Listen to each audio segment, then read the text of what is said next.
We're going to talk a little bit about the weekend fights. I want to talk about two major fights right now, and I want to make it brief. First, I'm going to talk about Marco Huck versus Glowacki.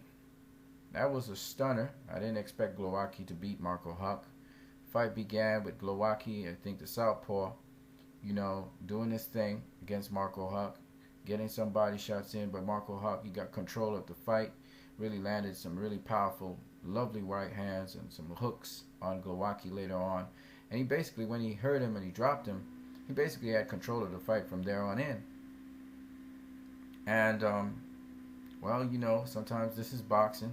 He got caught in the 11th round, and he just could not recover, and Glowacki dropped him, and then he stopped him. So that's boxing for you. And that should be a lesson to a lot of boxers out there.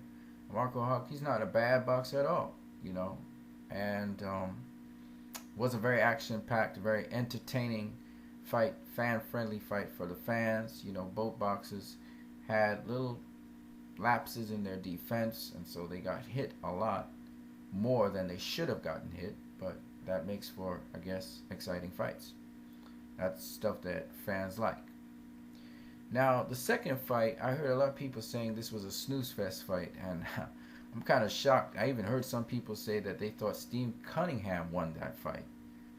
Now, when I watched it, to me, I'll be honest with you, I thought it was a master class in boxing by Antonio Tarver. I mean, that boy took that younger guy to school.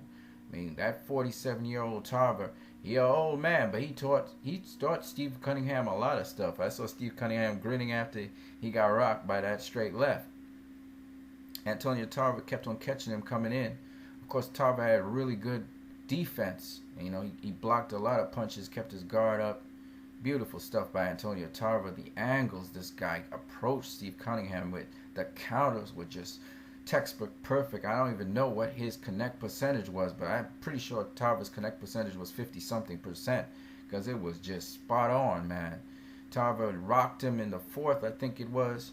He rocked him again, I think in the 8th or the 9th, I can't remember. In the championship rounds, he rocked him. I think he rocked him in the last round too.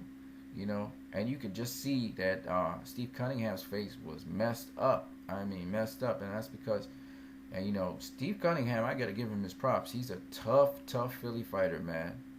He was in pretty good condition. I saw Tarver land some nasty body shots to him.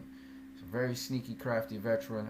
Gotta love Antonio Tarver. The same Antonio Tarver I saw drop Roy Jones. Sneaky with that slide to the side and that straight left down the pike. You know what I mean? Antonio Tarver, man, is really skilled. Class of 96. Yeah, that man, he knows his stuff. Tarver knows his boxing. I had it 8-4 for Tarver. I really loved the fight. I was like laughing all the way through because I was watching the vet school Steve Cunningham. I mean, he was schooling that boy. But, I don't think people appreciate boxing. I don't think they understand what just went on there. There's a reason Tarver's face was so clean. It's his defense. And his offense was just beautiful. It was spot on. He got that angle. He was getting those angles on Steve Cunningham. Cunningham doesn't even understand what was hitting him. He didn't understand why he was getting hit flush. The beautiful angles, man. The old vet, he got them angles, man.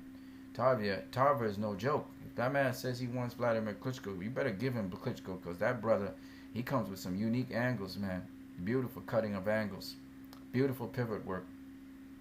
Just fantastic timing. I mean, it's just beautiful. It was just beautiful to watch this old vet do his thing. He didn't have all the speed in the world, but man, that brother. And when Steve Cunningham tried to throw those flurries, and he just kept on hitting arms and the high guard and the roving guard, and Tarver would just roll some of those punches. I see Tarver land a straight left, and he just come back with a shoulder roll. Oh man, it was just beautiful, man. It's just beautiful. I mean, I don't know what has happened to boxing, man. I look at throwback fights. I see some of this stuff in throwback fights, and people are all raving about it. And now people are talking about this fight was a snooze fest. I don't even understand it. I saw people standing up cheering the fight. When Tarver rocked Steve Cunningham, he got him in trouble. Look, man, I don't know what people watch in boxing anymore. I saw Roy Jones Jr. sitting down there watching a DeMarco Huck Glowacki winner. Glowacki proved to be the winner, the Polish fighter. I don't know if they're going to get a rematch. I don't know if Roy's gonna fight Glowacki. I don't know what's gonna happen. But I can tell you is, man, I saw a boxing clinic. Oh, it was beautiful. It was beautiful. It was beautiful. I don't know what other people saw, but what I saw was a thing of beauty. I saw Steve Cunningham walk into every trap that Antonio Tarver set for him.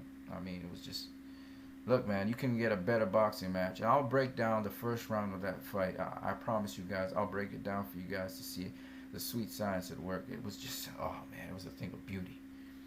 All right, you guys have a great one.